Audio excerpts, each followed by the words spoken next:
And No. with these kids No. that are so impressionable No. early on in their life. What you gotta do is to go on the internet, go to subwaykids.com. Subwaykids.com. There's a link on there that you can start bidding on these balls. What? Whoa! The more you're in Little League, the more you're impressed with the things they're doing with. What? Bid on what? Subwaykids.com. / Jared's balls.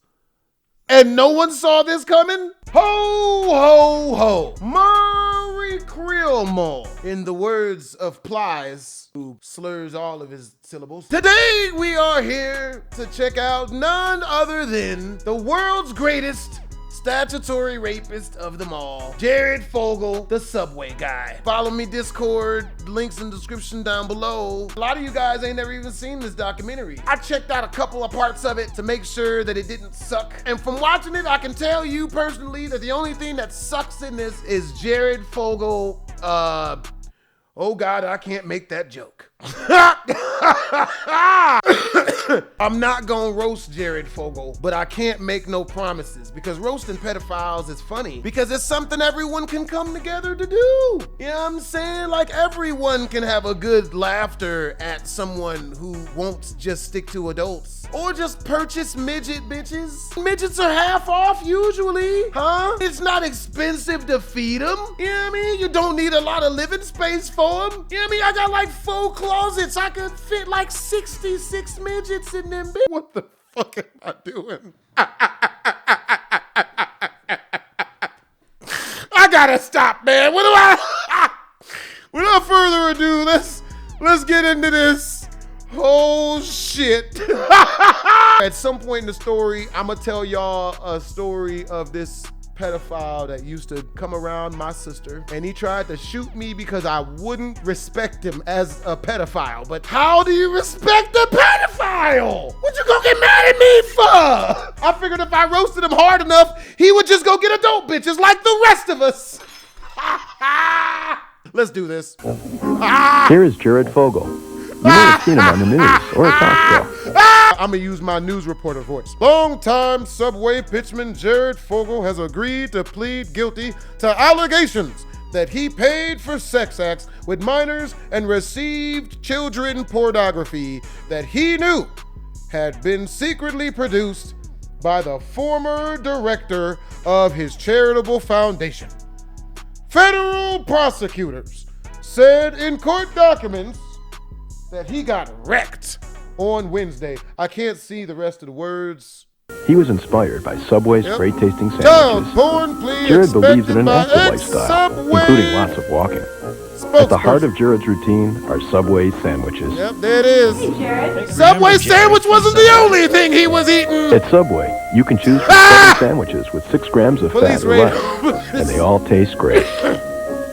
Food for thought. Not as good as a commissary in jail. I bet they having a balls inside of the back Jared of him. had the cream of the crop opportunity. All he had to do was just stand there, smile, hold up those big-ass monster pants, but he couldn't even do that. Jared ended his career the same way he started it, trying to get into smaller pants. We are talking about some very content today. That's not nice. That's not Now, nice. Jared at all. Fogle was born in Indianapolis, Indiana in 1977. And like any kid at the time, he loved video games. So much so that he would sit there for hours playing his Nintendo, eating chips and sweets, and just being lazy. And it got to the point to where when he attended Indiana University, he weighed an impressive 425 pounds. Now, on an average day, Jared would drink up to 15 cans of soda while also inhaling 10,000 calories. Damn! Jared was unable to walk around campus. He couldn't keep up with the kids. So as a New Year's resolution, Jared was going to lose some weight and choose to start eating right at Subway because, as he put it, he lived 10 steps away from the nearest Subway. He started eating his 2 sandwiches a day, exercising a bit more, and surprisingly, within 11 months, he had actually lost 245 pounds. He literally became half the man man he was, losing more than half of his body weight. Now, people started to notice Jared's insane weight loss, and one of his roommates wrote a piece about him that landed Jared on the front page of the school newspaper in April 1999. And then miraculously, Men's Health picked up the story and headlined Jared in an article called Stupid Diets That Work. And from that point, the Jared diet became a phenomenon. Now, executives at Subway caught wind of the story, and they saw dollar signs within the Jared diet. So right out of school, at 22 years old,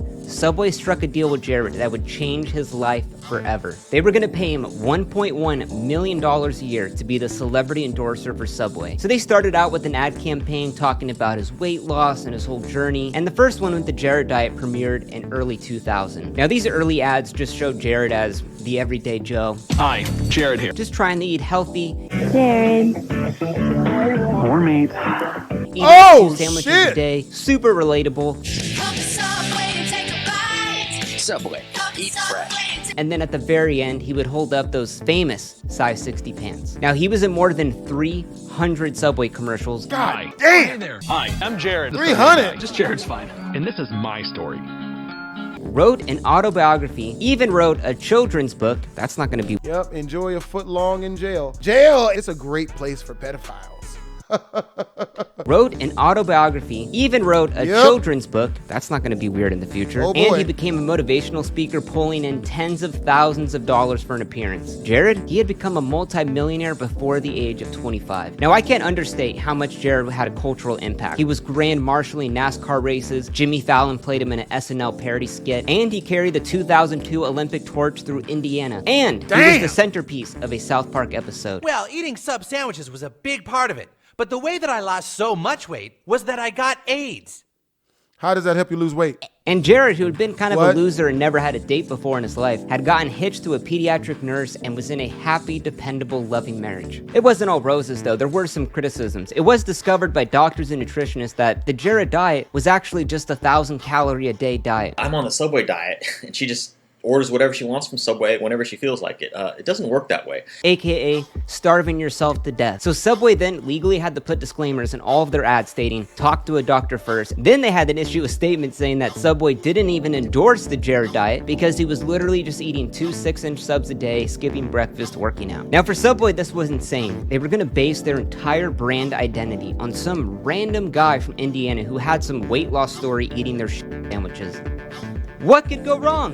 What could go wrong? Delicious. But you can't do it all the time. But to Subway, this was a great idea at the time. Just within 10 Oh, years I of Jared bet. being there, he had tripled Subway's yearly revenue Damn. from $3.1 billion to $11.4 billion. What? Or as the chief marketing officer of Subway said, Jared is woven into the fabric of the brand and is an essential part of the family. That's not gonna come back to bite him in the ass. Oh boy. Yeah, they'll love you if you're making the money. Hide your kids. What a great fit for Subway and to team up with Little League and with these kids that are so impressionable early on in their life. What you gotta do is to go on the internet and go to subwaykids.com. Subwaykids.com. There's a link on there. You can start bidding on these balls. What? Whoa, The more you're around Little League, the more you're impressed with the things they're doing with. What? Bid on what? Subwaykids.com. / Jared's balls. And no one saw this coming? Subwaykids.com. There's a link on there. You can start bidding on these balls. You got to bid on these balls. That nigga meant that shit. The more you're around Little League, the more you're impressed with the things they're doing with these younger kids. I may be on my hands and knees. Subway. Now, with Jared's fame and fortune, he wanted to give back to the community. Oh, so I he bet. started a foundation in 2004. Oh, you wanted to fight give it childhood all obesity, back. where they would go in the elementary schools and high no. schools and No. educate children on eating fresh. In 2004, Fogle established the Jared Foundation, an organization aimed at eliminating childhood obesity. In 2006, RTV6 interviewed Fogle as he hosted a charity outing with Hoosier children, the Boys and Girls Club of Indianapolis calling him a role model. And honestly, it's a pretty worthy cause, helping kids get healthy and Who would really know better than Jared, the guy that lost 245 pounds? Jared was then traveling to hundreds of elementary schools a year, showing off those size 60 jeans, wowing children across the nation, making visits from the foundation on Oprah, the Today Show, the Super Bowl. Jared even said at this time, "I'm surprised my 15 minutes of fame aren't up yet." And again, with the foundation, it wasn't really what it was cracked up to be. Oh, I bet. The whole foundation really was more of an image enhancement for Jared, judging from their spending. The charity raised $650,000 between 2008 and 2013, but it only just donated $145,000 to fight obesity in that same time period. The foundation paid more out to its director than it did actually spending promoting the health of children. Damn. So sure, celebrity makes some scammy charity to just promote their own image. What is new, really? But what the foundation did do was this put Jared in a position where he could have access to children. At this point in Jared's life, he was on top of the world, the talk of the town, had millions of dollars. So Jared started to indulge himself. He started having some affairs outside of his marriage. You had one woman, Rochelle, who he met through a radio interview, and they would go on these romantic getaways. Then there were the Subway store owners, Jared groupies, all who he was hooking up with. And Jared was living the high life until... going to be one of the watershed days in financial markets history. Now, 2007 was a pretty bad year for Jared. He had the recession, the economy crashing, and Subway was kind of feeling that this whole Jared story was pretty played out. They had done it for almost a decade at this point. So they decided to go in a new advertising direction. Jared could still remain visible on the whole touring circuit and whatnot, but the TV commercials, they'd be gone in favor of Subway's new famous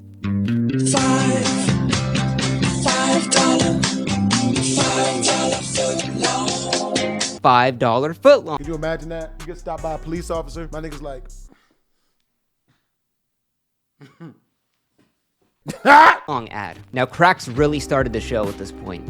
That happy marriage he had, it was really a sham. His wife actually fled the marriage after 5 years and even filed a restraining order against Jared, saying that he had become controlling and had a mean streak in him. Interesting enough, when his wife filed for the divorce, the reason she gave was that the marriage was irretrievably broken, maybe from the affairs or something else. Now, with the divorce, Subway changing their advertising, Jared had a lot more free time on his hands. You know what they say, idle hands are the devil's playthings. So Jared started taking more business trips to get himself active for the foundation. Now he was doing hundreds of these elementary school presentations across the United States. Hey, it's Angie with News OK. I am here at Tinker Elementary with Jared from Subway. He does have a last name, but we love just saying Jared from Subway. Anyway, he is here at Tinker Elementary to chat with the kids. Tell us what you're doing with the kids. You know, one of my big passions is getting to kids and speaking to them, obviously, about my story a little bit. And I think we all know that childhood obesity is such a huge issue. Now, the day before one of his big presentations, Jared's at a bar, and he meets this guy named Russell Taylor. They start shooting the shit,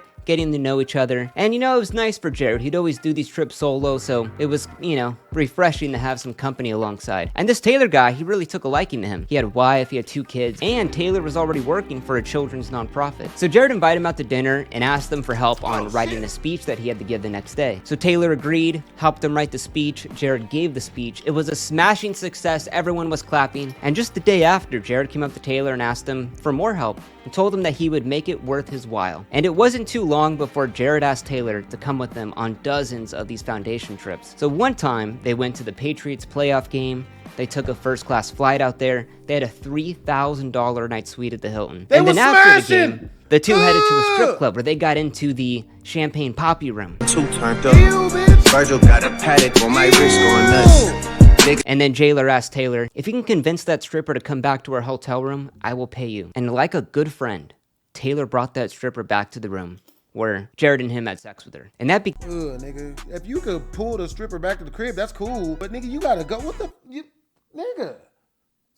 began her 12-year run. That's what Taylor said from his court-ordered psychological report linked below. Now, with Taylor helping out with the Fogle Foundation, Jared actually hired him and promoted him to the executive head of the foundation. And that point, the two became inseparable. Now they were traveling across the country and even the world, going to schools, giving these healthy eating presentations, the children all around the earth. People are always fascinated to see the pants. It's a great visual aid, and especially when I'm talking to kids. You know, I speak to children all over the country and actually all over the world now. Thailand, Japan, Indonesia, and how could I forget?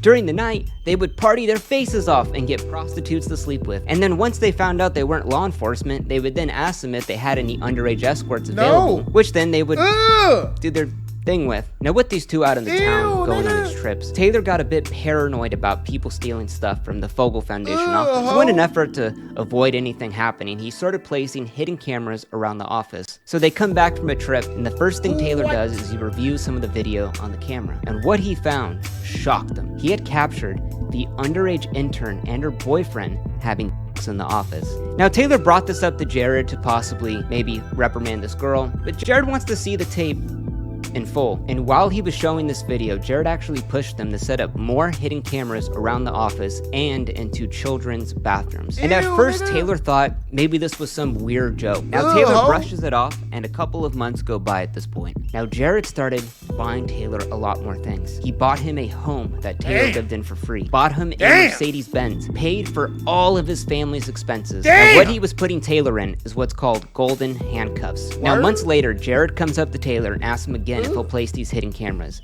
And he reminded him that this is from the court documents. Jared Fogle literally said this to Taylor: "Daddy is paying for your things." Oh!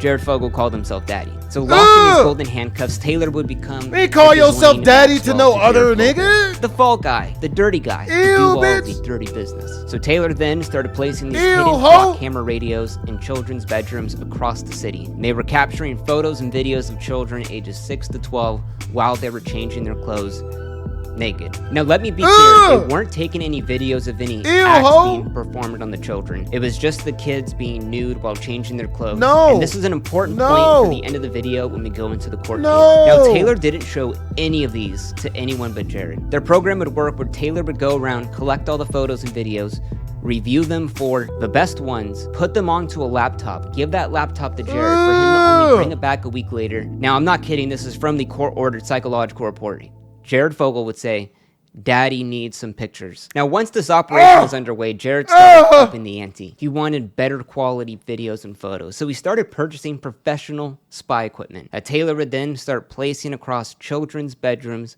across the city, and no one knew.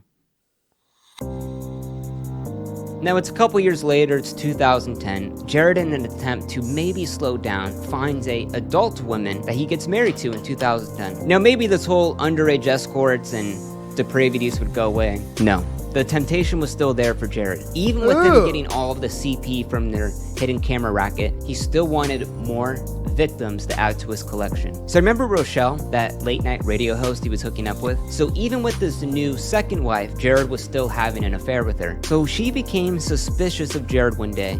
He told me that he thought that middle school girls were so hot. Found middle school girls attractive, and this shocked Rochelle to her core. So she ended up dating him, along a little bit further, and started recording it, seeing what she could get out of him. I can't actually play the actual audio because it is copyrighted, but I will link it below. But honestly, it's nothing super crazy. I'm gonna read it right now. I like all ages, that's the thing. I mean, it depends. Who was ready for what, you know? Who's gonna give you the glance? So Rochelle amassed years worth of these recordings of Jared saying this. And Rochelle finally reached the breaking point when Fogle mentioned her 2 young children. And he asked her, "What if we put a camera in your kid's room? Would they be okay with that? Would you rather have it in your son or your daughter's room? Which one do you think would be better?" Now remember, she was sleeping with Jared this whole time and knew this, that he was into underage people. But that last part, that was the tipping point. Other kids, that's fine. But her kids, out of line. So Rochelle filed a serious complaint with the FBI in 2011. So the FBI couldn't do much about it because it's audio evidence. There wasn't actually enough to even put him behind bars, convict him, or even get a search warrant. Now in multiple interviews, Rochelle has claimed that she was the woman that brought down Jared Fogle and that the FBI used her as an informant and that she wore a wire and took him down. Well, I find that hard to believe because number one, the FBI has not confirmed any of these recordings. Number two, they weren't actually used in the court case. And number three, why would the FBI put a wire on her for years, record all this stuff, and then not do anything about it until way later in the future, like we're talking 7 years? Makes no sense, but let's continue. So Russell Taylor and his wife lived alternative lifestyles. They were swingers. Basically people who would have sex with other people outside the marriage and also within orgies. Now Taylor had sex with several of his guy friends, girlfriends, and his neighbors. Now one of the women from Taylor's neighborhood orgies, we will call her Jane Doe from the court documents. So their friendship took a disturbing turn in 2014 when Taylor, who often talked to her sexually and friendly over texting, went over the line. Russell Taylor offered to send this Jane Doe images of CP. This was disturbing to her, rightfully so. So Jane Doe made a call to the police, and a report from there was passed off to the cybercrime unit detectives, and an investigation was launched in 2014 into Russell Taylor. So on the basis of all these texts, the police had enough to execute a search warrant on Taylor's home. So they went to his house, raided it, arrested him, and what they found there was so disturbing. I'm not even going to get into it, but it was terabytes and it was equipment. So once in custody with the evidence they had, this seemed like an open and shut case really. Except when Taylor told the police a story that they didn't even believe. All of these videos, all of this equipment, it wasn't for him. It was for his boss, Jared Fogle, the spokesperson for Subway. Now, quietly behind the scenes, the police started to look into this further, and they started finding little bits of threads that were leading back to Jared. Now, on the outside though, every news outlet picked up the story. Head guy of Jared Fogle's foundation distributing CP. And Jared came out publicly as shocked and put out a statement saying, "We cut all ties with Russell Taylor." And Jared continued to post his diet tips on Twitter, posting up updates on Facebook, living as if nothing would happen to him, because that was the plan. Russell Taylor was always meant to be the fall guy. Damn! These guys continue to He's on to catch a predator, nigga! fall for it every single. These guys continue to fall for it every single time. There must be like 100 million episodes of the show, and these guys still come out. Now, 32 days after the raid on Russell Taylor's house in July 2015 at 6 a.m., investigators raided Jared's home with one of the top mobile cyber forensic teams in the country. So they had police dogs that had the ability to sniff out for hidden thumb drives in the walls. But Bear is anything but your typical family dog. He can sniff out SD cards, thumb drives, external hard drives, iPads, micro SD cards. And they found 2 of them hidden at Jared's house that were Eastern European CP. Now, Subway immediately dropped them. Sharknado 3, which he was going to be in, they dropped him. His wife divorced him. And of course, once this ugly truth came out, people were not only quick to denounce Fogle, but they grew skeptical of Subway. Like, how could no one have known this? So, Jared had been making incredibly creepy comments for a while to a lot of people. If he talked so openly with Rochelle, it's really no surprise he did this with other people too. So back in 2004, Subway's senior vice president of marketing received a complaint about Fogle that he had tried to solicit an underage girl at a Las Vegas promo event. Then in 2008, a Florida Subway franchisee warned the then CEO of Subway, Jeff Moody, about Jared making disturbing comments about kids. No! But Moody apparently said, quote, "There was nothing that implied any sexual behavior about Jared Fogle." Now that Florida franchisee owner, Cindy Mills, well, Jared was having an affair with her as well, and said that once they got intimate, Jared would text her about possibly trying to have sex with the 16-year-old. No! Now what would Subway executives think when they heard that? Now these messages he sent to her, I'm not even gonna get into them. Oh! And Jared was roughly asking to meet up with their underage cousin at the time, bragging about how he would constantly pay underage call girls across the world for sexual acts. Then Jared's second wife, the new one, claims that Subway actually were aware of some of these reports of against them. Despite receiving tips that Fogle solicited children, they still sent him into elementary schools across the country as a part of their marketing. And Katie even claims that Subway even hid these allegations from her because they thought that the marriage would keep Fogle grounded. Now, Jared was arrested and charged after the raid and pled guilty to the allegations that he had paid for acts with children and receiving CP. Now, Russell Taylor, he pled guilty in a plea agreement for giving evidence and testimony to helping convict Jared. Now, Taylor was supposed to get originally 35 years, but with this plea agreement, it came down to 27 years for producing and distributing CP, which are huge charges. Now, Jared had a $15 million fortune that would be wiped out, paying for the $1.4 million restitution to the 14 victims in the case. His second wife would take $7 million in the divorce in November 2015, and he was sentenced to 15 years in prison, where he will serve 13 years before parole. And Jared could be free again as soon as 2028. And during his sentencing, Jared lowered his head, cried his eyes out, waved goodbye to his family members, and was whisked off to the... What if the judges really had Subway sandwiches Uber eated into the courtroom, ate them shits right in front of him as they waved to him while he's being hauled away in chains, in an orange jumpsuit? That should be funny as hell. Eat fresh, nigga! Night, night! Keep your butthole tight. Prison in Littleton, Colorado, where they primarily deal with offenders. Now, Fogle's got various pen pals in prison. One of the letters states that, oh, I want to see your photos. You look so hot in these. Those pictures made me smile so much. Now, besides the pen pals, it hasn't been that well at the prison. He's been beaten up a ton, and I can't say I feel too bad for him.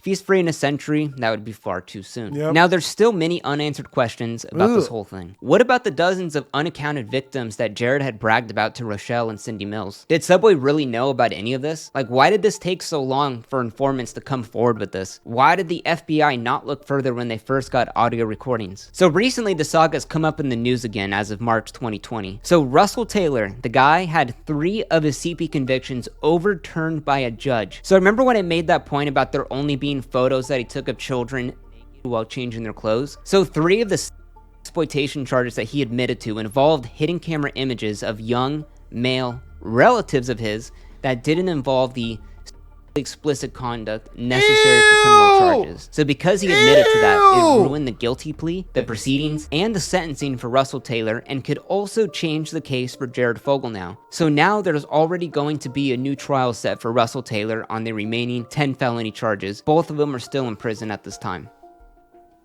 The story of Jared Fogle and Russell Taylor is one of the most disgusting stories I have seen in a long time. You had an entire sham foundation set up to just take advantage of underage children who cannot consent to anything being done to them. It is the absolute lowest of the low. And I think with this new court case with Russell Taylor, I hope that he gets the same sentence that he did before, if not worse, even with these 3 charges being dropped. Now, Jared Fogle's rise and fall is almost a work of fiction. An everyday Joe picked from normal life because of a simple weight loss story. His entire career that he was paid millions for was just to retell that story again and again. Now, if there's anything to be taken out of this video, is that even people that seem perfect in the public's eye could also do the most despicable things when nobody's watching. Now, thank you so much for watching this video about 2 of the most disgusting human beings. Yeah, that's some nasty shit, yo. The moral of this reaction video is to hide your kids and hide your wives. You know what I'm saying? Especially if Jared Fogle's coming to dinner, because, you know, tuna casserole ain't the only thing he's gonna be shoveling into his mouth. God, I gotta edit that out. I hope you guys enjoyed the video. If you did, make sure to comment, like, and don't subscribe. It's your boy BlastphamousHD. Twisms.